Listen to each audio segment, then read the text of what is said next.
Hey, what's going on, Warriors Nation? It is Chase Johnston here. Join alongside me a very special guest.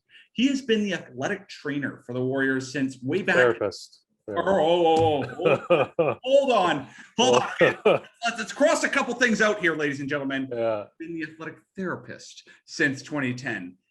He just finally celebrated his 600th game behind the bench. His name is Mike Bois, not Mike Bois, correct?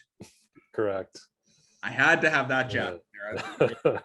Well, first off, I've already, Paige Shannon, Kelsey Walker, previous ATs at the Warriors. They give me a hard time for that all the time. Athletic therapist. For any of you PA announcers out there, it's an athletic therapist. It's never a trainer unless they're actually certified, which every BCHL AT should be. First off, congratulations. Thank you. Moment for you, Mike. I'm sure that you wish you had a lot of family and friends in the stands to take that game in. But just as a whole, what do you have to say about 600 games behind the bench? Did you ever imagine that you would have that many games as a BCHL AT? No. I kind of just stumbled across it one day, and I kind of just figured out, I wonder how many, where I'm at in my career, because I remember I did my 500th game with the team in the same rink, and then I could just kind of started adding things up, and hey, I might actually hit the 600th game this year. And I didn't really think a whole lot of it, but yeah, feels pretty good to be able to do something like that astounding amount of games, with majority of them probably, I think it's 555 with West Kelowna, another 45 with Salmon Arm. Yeah, it's just feels like yesterday. I started here. Well, Mike, it's crazy to think that I've been at the team 3 years, and you and I barely know each other. You returned to the team this year, but because of the pandemic, the business staff and the hockey staff haven't really been too close with one another for obvious reasons. So from 2010 and 2018, you were the AT at the Warriors. You spent one season with the Silverbacks and then one season with Okanagan Hockey Academy last year. You then rejoined the Warriors. You return home this year, but let's rewind all the way to the very beginning. I've had a lot of people ask me, what do you got to do to be an athletic therapist in the BCHL? Take me through some of the education that you've had to go through to get to where you are today. So my background, I have an undergraduate degree in kinesiology from Lakehead University in Thunder Bay, Ontario, where I grew up. And then I did a postgraduate in athletic therapy at Mount Royal University in Calgary. It was a 1-year program. Now, I don't think they have any postgrad programs that are shorter than 2 years. It was extremely intense when I did it, and I think that's one of the reasons why they expanded it into a 2-year program. It was just too hard, and too many students were getting burned out. Aside from that, I know it's changed now. I've had to complete, I think 600 field hours, 600 clinical hours, a written exam, multiple practical exams. It's a pretty extensive list on top of emergency medical responder training. It's now I think back about it, it is quite a fair bit, but everything is highly specialized and kind of focused into one specific area, where a lot of the things that you're doing kind of build on top of each other. So it kind of just sorry, just lost my train of thought there, but yeah, that's all right. So you joined the Warriors in 2010. You've worked, it's hard to believe that given the Warriors past 5 years, you've only worked for 3 head coaches in the BCHL, Ryland Forster and now Simon Ferguson. But I can't really, I don't want to spend too much time on years 2010 to 2015, because we have so many stories that we need to talk about. 2016 RBC Cup here. Why don't you quickly get into your first couple of years? Just take me through what it was like. Was being an AT in the BCHL everything you thought it would be? Yes and no. I was told by one of my supervisory athletic therapists when I was in school that junior A hockey would be the hardest job you can do as an athletic therapist because of all in junior A, to be more specific, because on top of the athletic therapy stuff, I'm also the equipment manager and I'm sharpening skates and doing all the other time consuming stuff that the equipment guys do. And then for the majority of my career, I've also kind of done a lot of strength conditioning for the team as well. So it's kind of a non-stop, never-ending job. There's always something to do. Well, you know what? I don't think that the fans, nor maybe even the parents of the players on the team, really realize how much time goes into this job, Mike. If it was a regular season right now, a home game will end at around 10 p.m. Now, people like myself will still be in the building, writing up our post game, doing some social media, getting ready for next game. You will also be in there. Sometimes up till 2 or 3 a.m. in the morning, and then you have to get up because you got to get the laundry ready and everything ready for the next game the day after. What are your day-to-days like?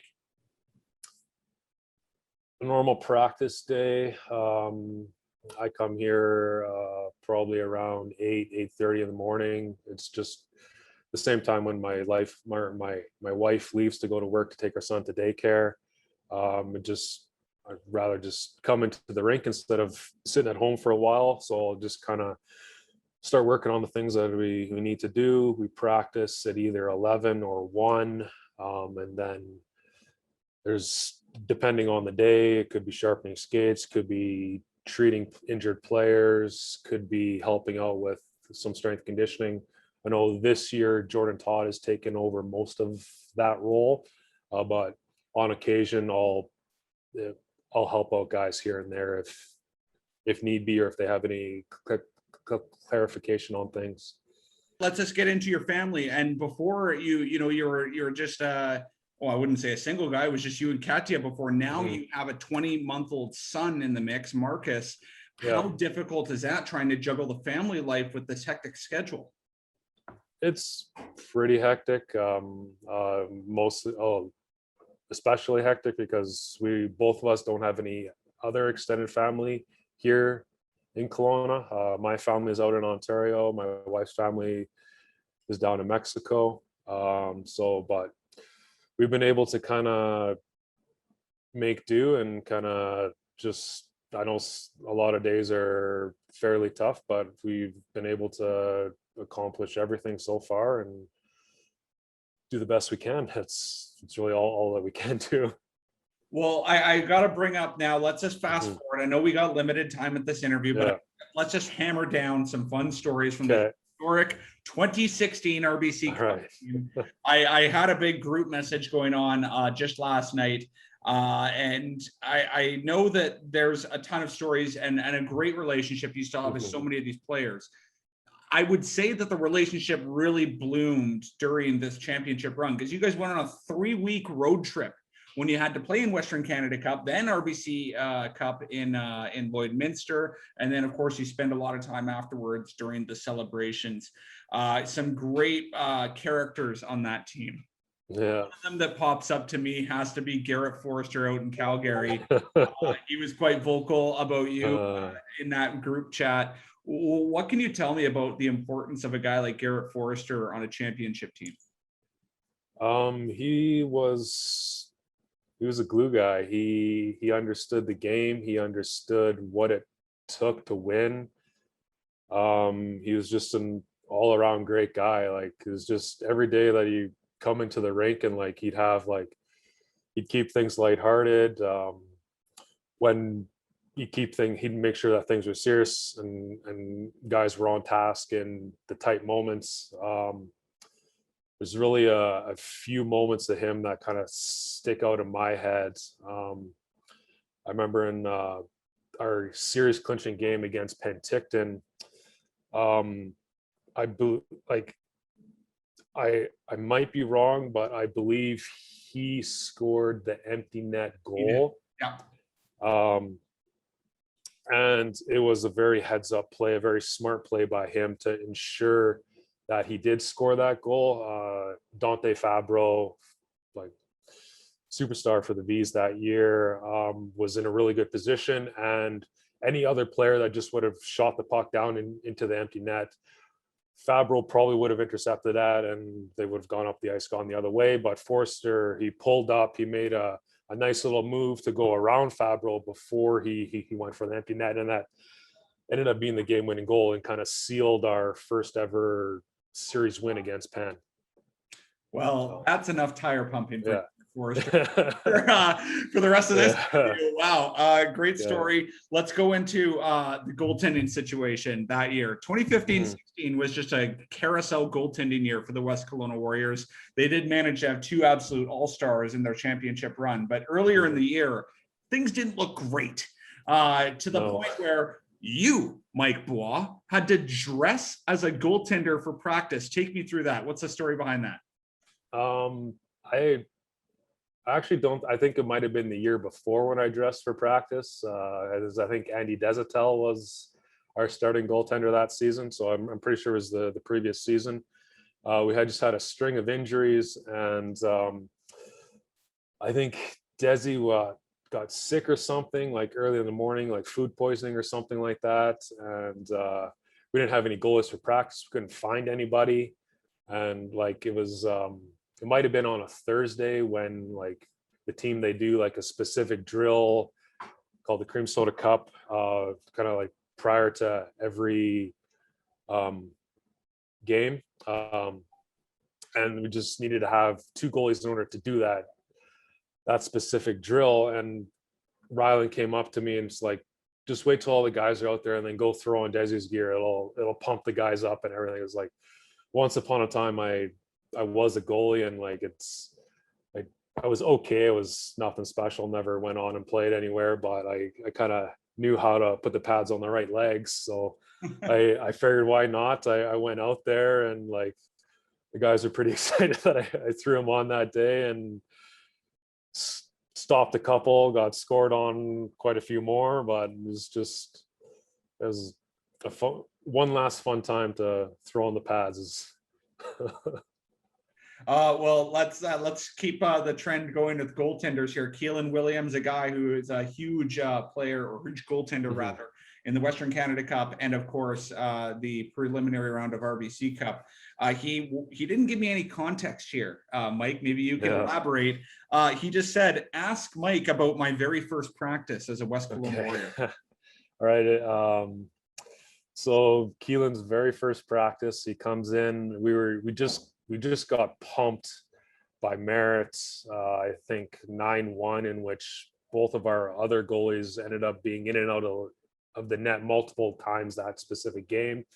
So like everybody was excited to have a new goalie come in, and it's very first practice. Near the end of the practice, I'm standing on the bench watching the ice, and I believe it might have been Kyle Marino. He comes down the ice, rips a shot, hits Keelan off the collarbone. And I started thinking, oh, great, here we go again. Like he might, we're going to have another injured goalie when it's the guy's first day. So he skates over the bench. I take a look at his collar, his clavicle here, and everything seems to be fine. And then just out of nowhere, he falls asleep standing up on me.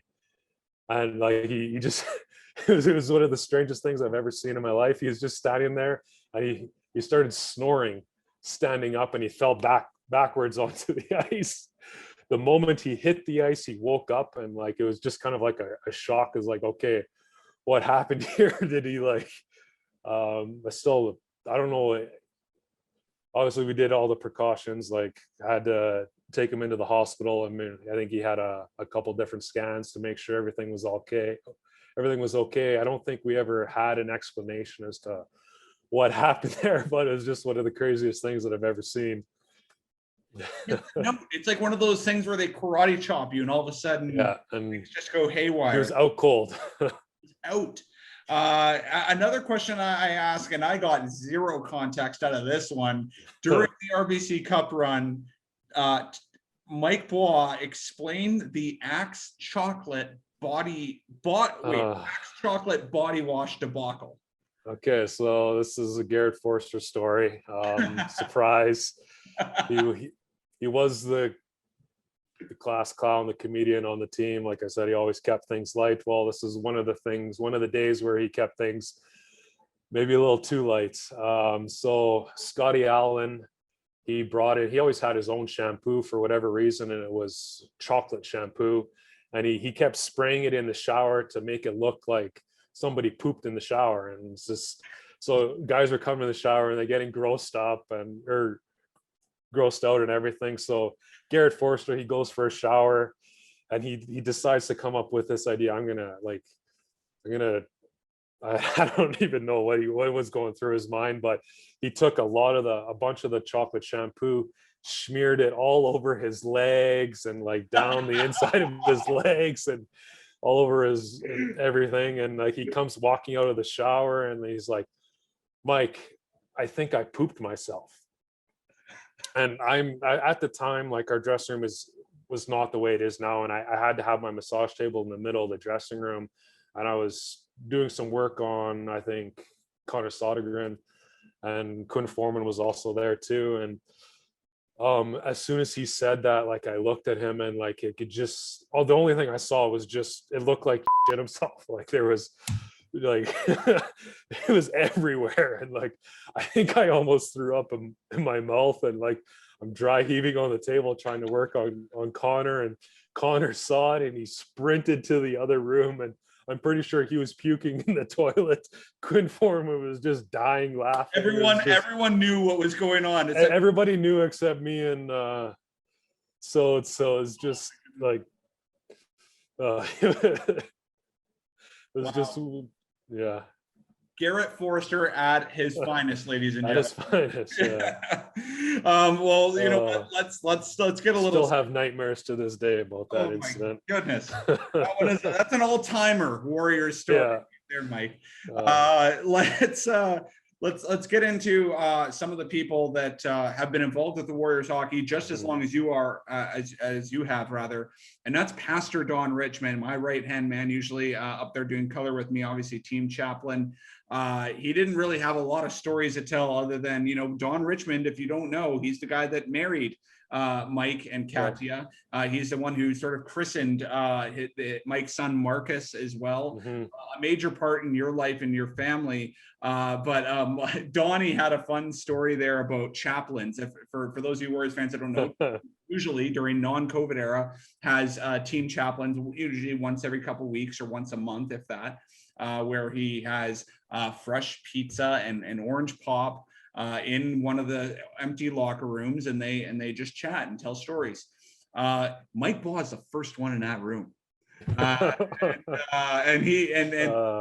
that's what led to the relationship. Yeah. Why don't you explain a little further? Well, I was the first one in the room because everybody else was still on the ice, and me and Pastor Don always chatted beside the bench or whatever, and then he'd bring the pizza in, and he'd always bring it in just after lunchtime. So it was just have a slice and have a good chat with Donnie. And he's been an incredible friend and an incredible guy. And he's helped me and my family with so much in my life that I can't even begin to know where to thank him or how to thank him. He's an unbelievable guy, and just nothing but good things to say about Don. We love you, Donnie. Why don't you just elaborate really quick? I'm just curious to know, I'm sure a lot of Warriors fans are as well. How has COVID affected your job and the way that you perform work? In the beginning last summer, I helped kind of create the COVID plan with the Warriors, and kind of had to figure out what we can and what we can't do with single-use towels, wearing masks, the bubbles. At one point we had to experiment with this plastic shield at the bottom of the bubble, but it just ended up being like fogging everything up, and nobody could see, and ended up becoming a safety hazard. So we got rid of those after, I think, one day. And now I'm the one doing the weekly COVID test on all the players. It's a rapid response test where a quick nose swab, add a couple ingredients to the mix, and I know if the guys test positive for COVID within about 15-20 minutes. If they do test positive with my test, then they have to go get a further testing with Interior Health to confirm it. So far so good. We haven't had any positive tests, and we're almost at the end of the season. So it's been a lot of extra work, but like it's been good, and I'm glad that the boys have been able to get out there on the ice without COVID having too much of an impact this pod season. We thank people like you, Mike, to make sure the players are also safe. Let's get into the final question. You returned to the Warriors after a little bit of a 2-year hiatus with the Salmon Arm Silverbacks and OHA.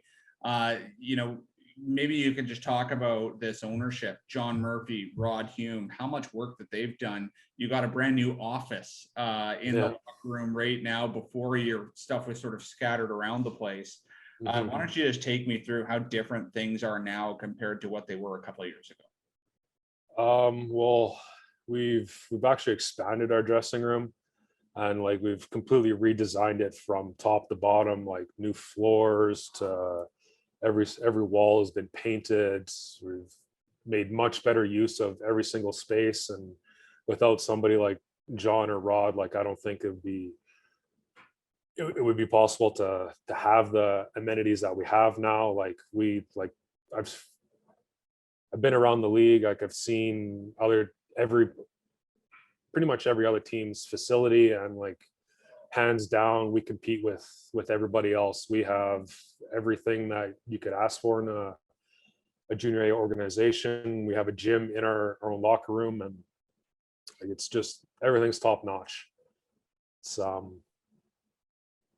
well, we can always use more. It's not perfect, guys. Nothing's perfect. No, there's take it up another notch, but no, COVID did kind of stall plans a little bit, and we are planning to make further changes to enhance the room and make everything a little bit better. And this time next year, like hands down, we should have the top facility in the league. No questions asked. That's great to hear, Mike, and I do appreciate you taking the time. I'll let you make sure you can attend to the players that are probably forming a lineup outside your office right now. Best of luck to another 600 games. Thanks.